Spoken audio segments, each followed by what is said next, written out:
Kekhawatiran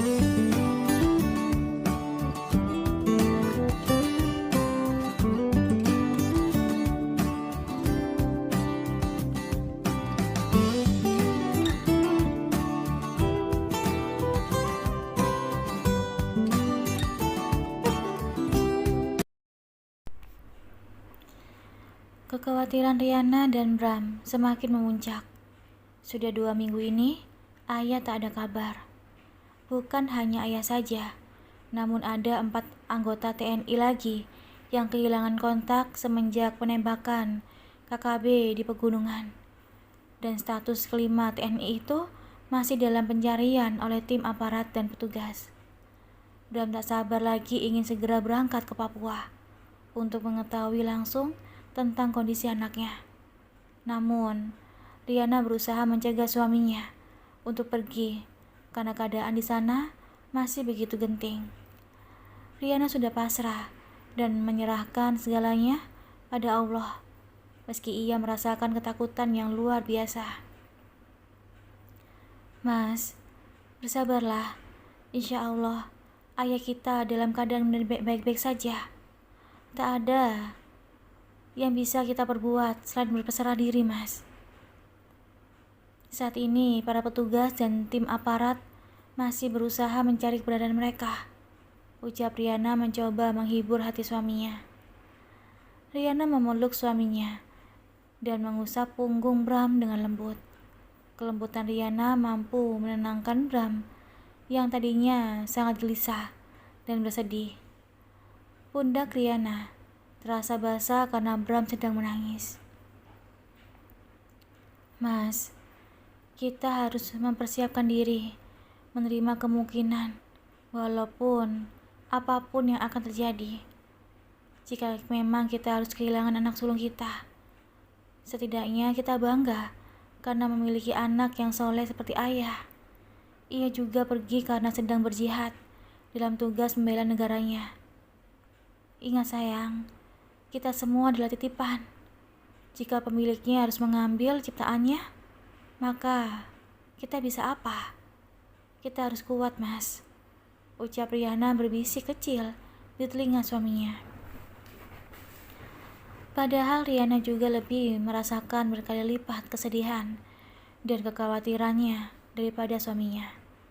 Namun Riana mencoba tegar demi Bram.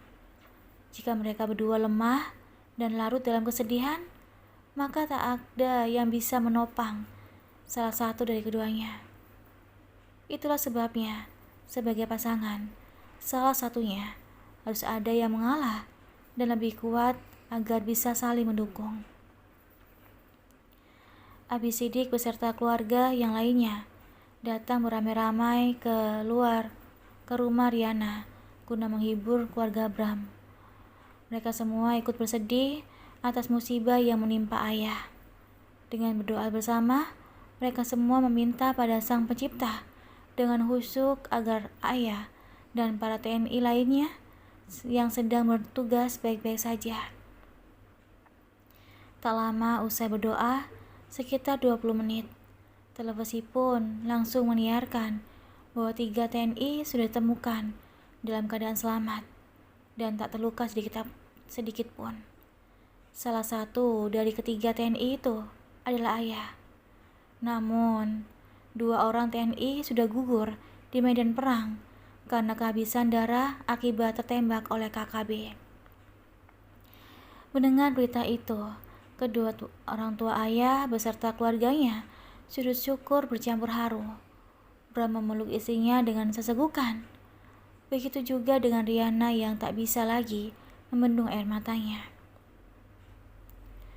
Alhamdulillah ayah, sudah ditemukan dan anak kita selamat sayang, ucap Bram menangis di pelukan istrinya. Berat memang menjadi orang tua atau keluarga seseorang abdi negara. Para orang tua mereka dan anak istri mereka harus kuat mental dan fisik untuk menerima segala kemungkinan yang terjadi. Sementara itu, Hafiz tak kalah khawatirnya memikirkan kakaknya. Namun, setelah televisi memberitahukan bahwa kelima TNI sudah ditemukan dan salah satu dari mereka selamat dan masih hidup adalah ayah. Hafiz begitu sangat bahagia. Saat Riana menghubungi video call, mata Fiona begitu sembab akibat menangis memikirkan ayah.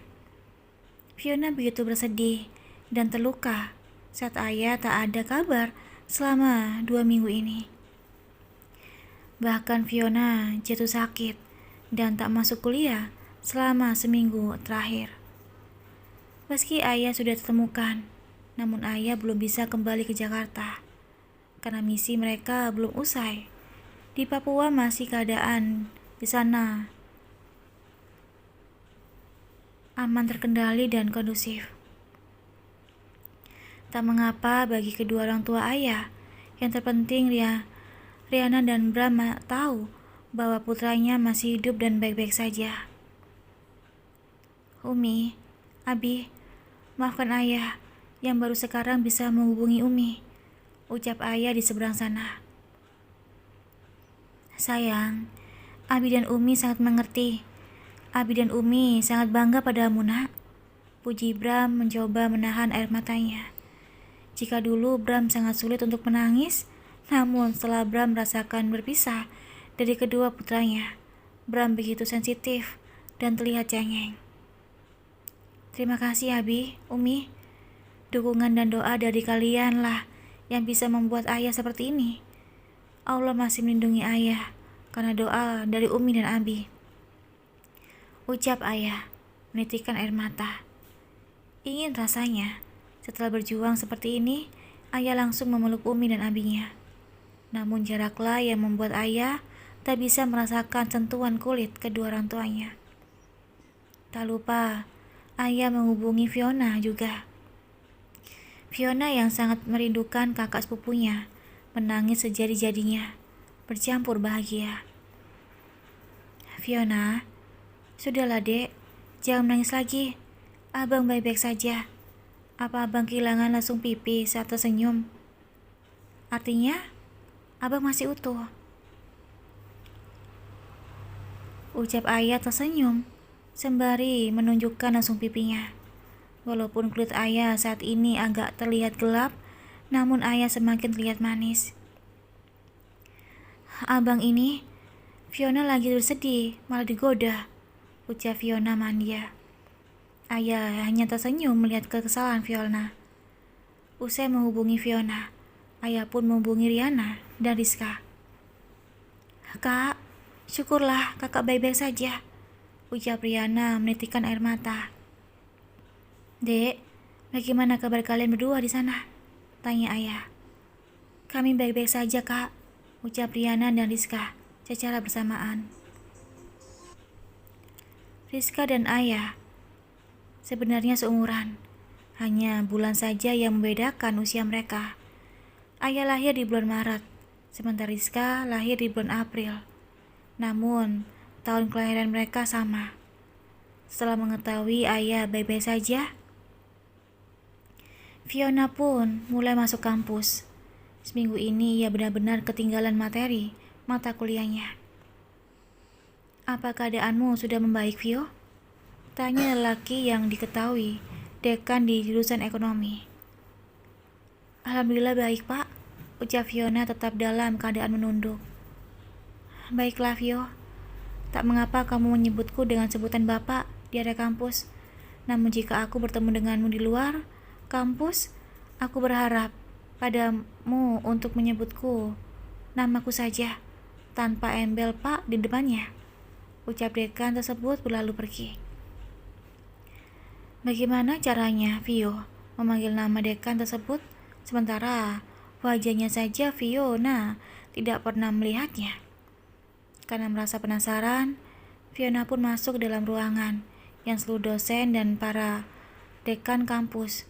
Fotonya terpampang nyata di sebuah papan struktur. Ia mencari foto dekan Fakultas Ekonomi. Matanya pun tertuju pada sebuah foto lelaki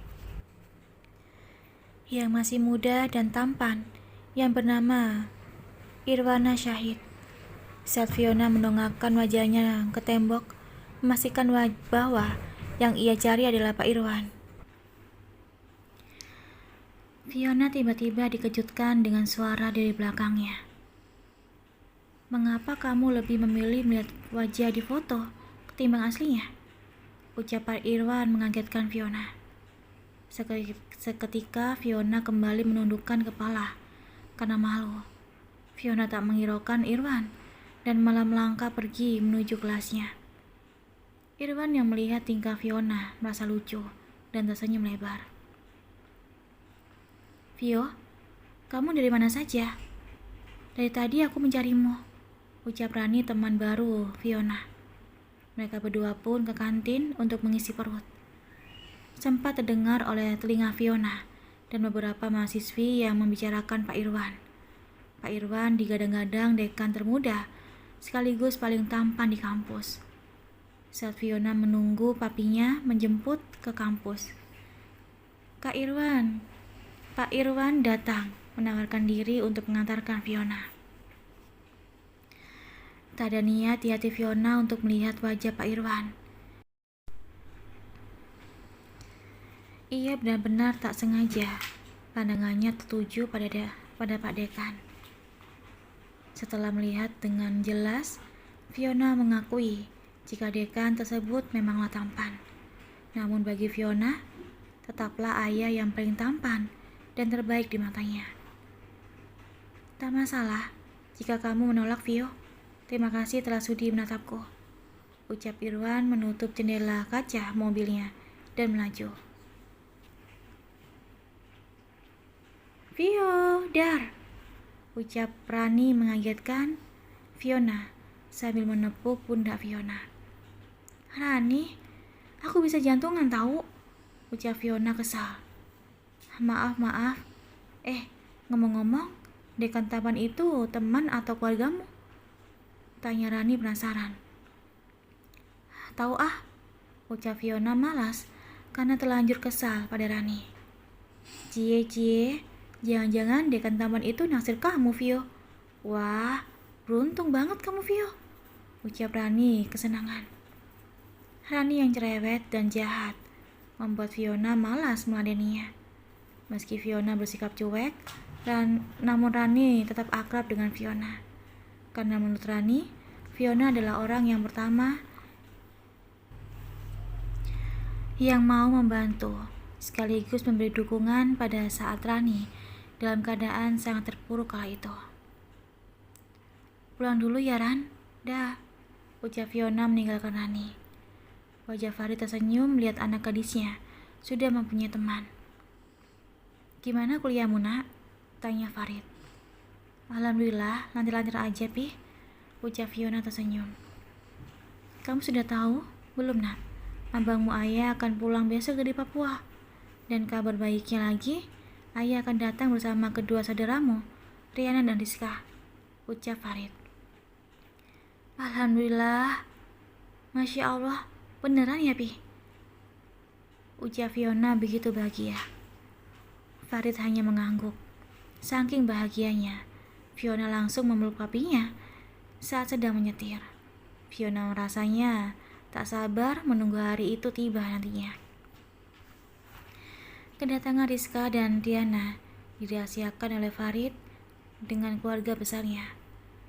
Mereka semua hanya tahu dan menyambut kepulangan ayah.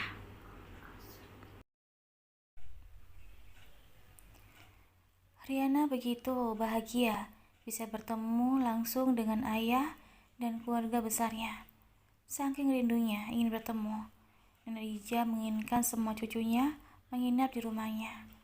Riana tak menyangka keluarga besar dari ayahnya rata-rata orang berada dan keluarga yang baik-baik. "Nenek mau dong sayang, kalian semua menginap di rumah kakek," ucap Sidik berharap. "Tentu, Kek. Besok giliran kami ke rumah kakek," ucap ayah. Sidik yang mendengar janji ayah cucunya merasa tak sabar agar hari esok segera tiba. Sementara Hafiz sejam lagi akan pulang dari pondok pesantren. Tinggal Hafiz sendiri yang belum pernah melihat langsung ketiga sepupunya, Fiona, Riana, dan Rizka. Tak lama Hafiz pun tiba dijemput oleh kedua orang tuanya, Bram dan Riana. Ayah sengaja tak ikut menjemput adiknya dan lebih memilih menunggu kedatangan Hafiz, adiknya di rumah nenek Dijah. Ayah pun memeluk adiknya dengan penuh kerinduan. "Apa abang baik-baik saja?" tanya Hafiz memeriksa tangan dan wajah ayah. "Alhamdulillah, abang baik-baik saja." "Masya Allah, kamu makin ganteng aja, Dek," puji ayah. "Abangku juga, cuma sayang, belum laku," ucap Hafiz menggoda ayah dengan tertawa kecil. Mereka berdua jika sudah bertemu, sangat asik mengobrol dan lupa jika semua keluarga di dalam rumah sedang menunggu. Sudah, itu nenek dan keluarga sudah menunggu," ucap Riana kepada kedua putranya. Setelah bersalaman dan memeluk keluarganya, Hafiz pun diperkenalkan pada ketiga saudara sepupunya. "Sayang, ini Kak Fiona dan Kak Riana, anak Om Farid. Dan ini Kak Rizka, anaknya Om Imran," ucap Riana memperkenalkan saudaranya. Entah kenapa, ada sesuatu yang membuat jantung Hafiz berdegup kencang tak karuan. Berulang kali ia mengelus dadanya dan beristighfar. "Mau kemana, nak?" tanya Riana pada Hafiz. "Hafiz mau wudu, Mi," ucap Hafiz menuju belakang rumah nenek Dijah. "Ri, ternyata sepupu kita ganteng ya, Masya Allah," puji Rizka setelah melihat adiknya Hafiz. Riana hanya tersenyum menanggapi Rizka. Tak hanya Rizka yang terpukau melihat adiknya Hafiz, namun Fiona juga ikut memuji adik sepupunya. Karena si kembar Anissa dan Alisa masuk sekolah, jadi mereka berdua terpaksa pulang ke rumah bersama Fadil. Begitu juga dengan anaknya Bagas dan Tiara. Akilah, si boneka kecil, juga ikut pulang ke Jakarta. Tinggal cucu remaja Budija saja yang tersisa. Saudara sepupu itu menghabiskan waktu mereka bersama di rumah Budija. Sementara Bram dan Riana pulang ke rumah dan tak menginap. Hingga saat ini, Hafiz tak berani menatap Riana sama sekali. Pukul 10 malam, mereka semua pun masuk ke dalam kamar masing-masing untuk tidur. Hafiz dan ayah, mereka satu kamar berdua. Sementara Riana, Rizka, Fiona tidur bertiga. "Bang, Hafiz membayangkan wajah Umi saat masih remaja. Sepertinya Umi mirip dengan Kak Riana," ucap Hafiz sembari memeluk bantal guling. "Umi saat muda cantik sekali, Dek. Soalnya dulu saat Abi jatuh cinta dengan Umi, Abang sudah duduk di kelas 1 SMP. Selain cantik, Umi juga tulus dan baik," tutur ayah. "Apalagi Kak Fiona, Masya Allah," puji Hafiz. Wajah Fiona tak pernah berubah dari kecil. Bahkan sampai remaja pun semakin cantik. Ditambah lagi kecantikan itu sudah dibaluti busana muslim, ucap ayah tersenyum dan merasa kagum. "Berarti Abang sering bermain sama Kak Fiona di masa kecil?" tanya Hafiz penasaran.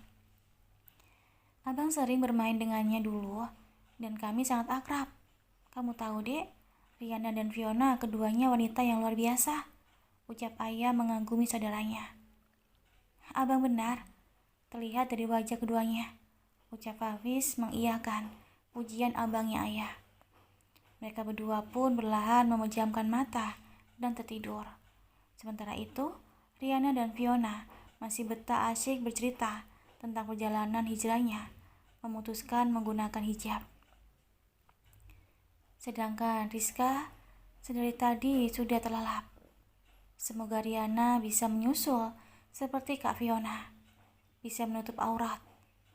Lagi pula keluarga ini di mata Riana sungguh luar biasa taat, ucap Riana. "Insya Allah, Allah akan memudahkan bagi orang yang mau berubah, Dek. Perlahan saja asalkan tertutup," ucap Fiona menasihati adiknya Riana. Keesokan paginya, usai sarapan, para cucu Budija akan pulang ke rumah masing-masing. Dan sorenya, mereka akan berangkat lagi ke rumah kakek Sidik. "Dek, ini rumah papi kita," ucap Fiona. Mereka berdua pun masuk disambut oleh Farid dan kakek Fiona. "Tadi papi sudah menyiapkan sarapan, nak, karena papi tahu kalian pasti pulang pagi," ucap Farid.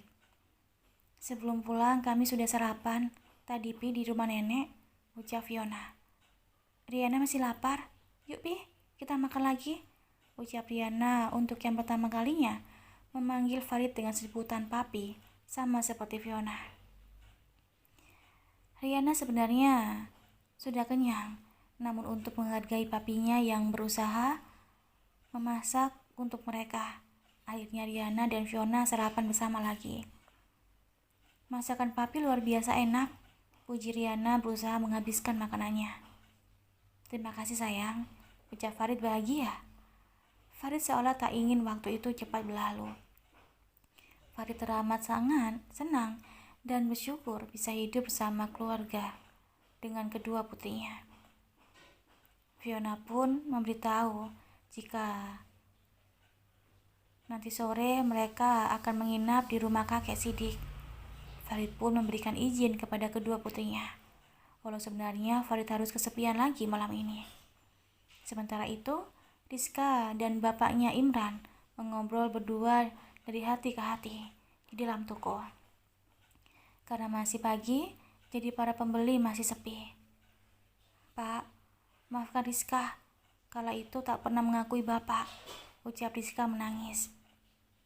"Sudahlah nak, bapak sudah memaafkan dan melupakan hal itu.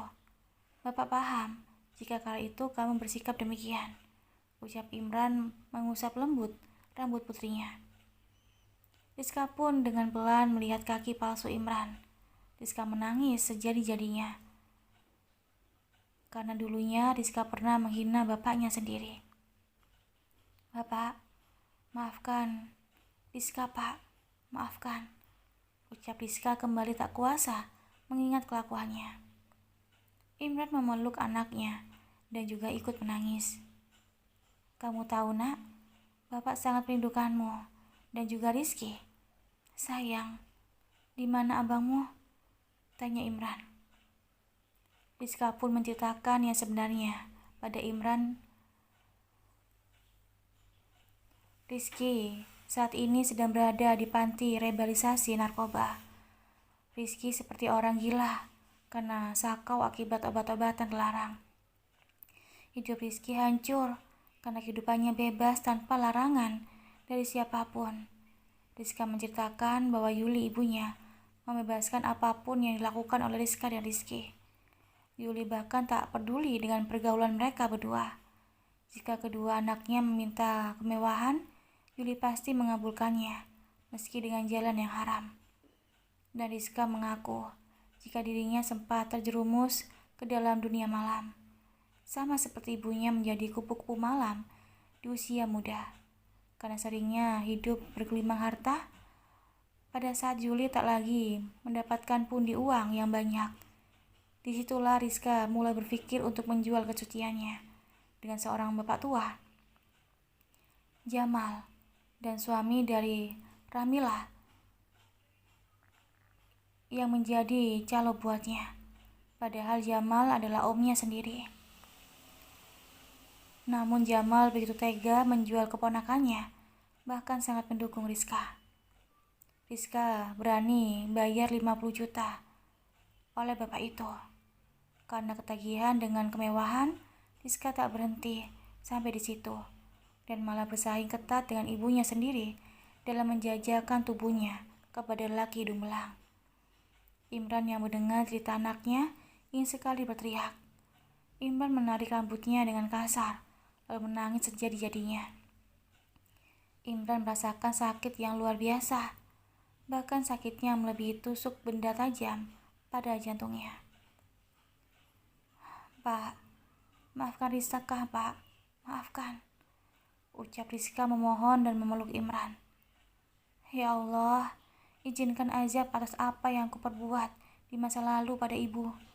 Hamba ikhlas menerimanya ya Allah, ucap Imran dengan hati yang begitu nyeri.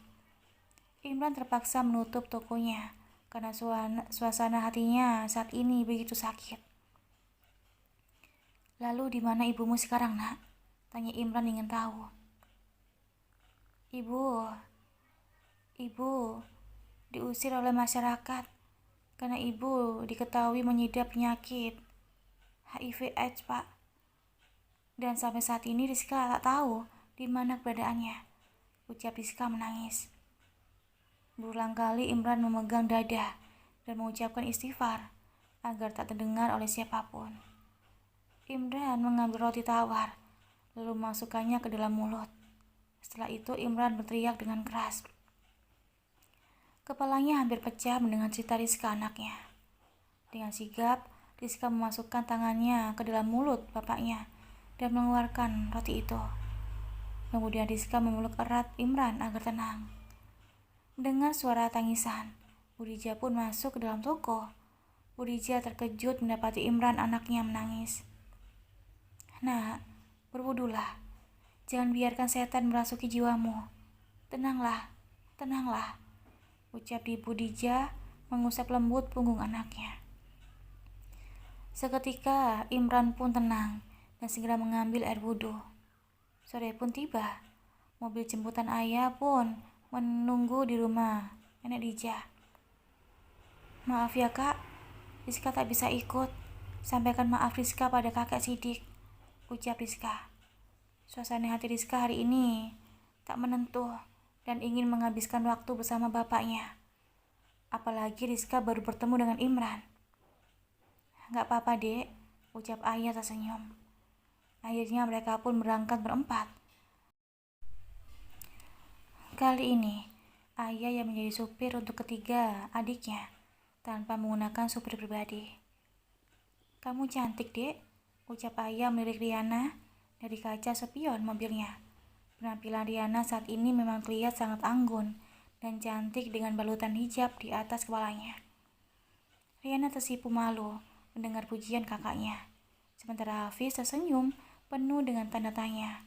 Karena seumur hidup, untuk pertama kalinya, ayah memuji seorang wanita selain Umi. Wajah Fiona saat ayah memuji Riana begitu berubah drastis. Ia sebenarnya merasa sangat cemburu, namun rasa itu Fiona simpan sebaik-baiknya agar tak ketahuan. Dek Hafiz, kamu tampan sekali. Perbantuan antara Tante Riana dan Om Bram, puji Fiona tiba-tiba. Hafiz hanya tersenyum dan tersipu malu. Ayah menginjak rem mobil dengan mendadak. Astagfirullah, ucap mereka secara bersamaan. Abang tadi kenapa bang? Tanya Hafiz terkejut. Maaf adikku semua, tadi abang salah menginjak, ucap ayah merasa bersalah. Untuk menghilangkan keterkejutan mereka, Riana pun mulai menceritakan kisah lucu Rizka saat bekerja di hotel bersamanya. Suasana yang tadinya tegang kini menjadi kembali mencair. Kakak tidak menyangka loh dek, kalau bisa ngelucu juga, ucap ayah menahan sedikit sakit di perutnya akibat tertawa. Keempat saudara ini memang sangat kompak dan bahagia. Hanya saja Fiona menyayangkan mengapa harus ada rasa cinta untuk abang sepupunya ayah.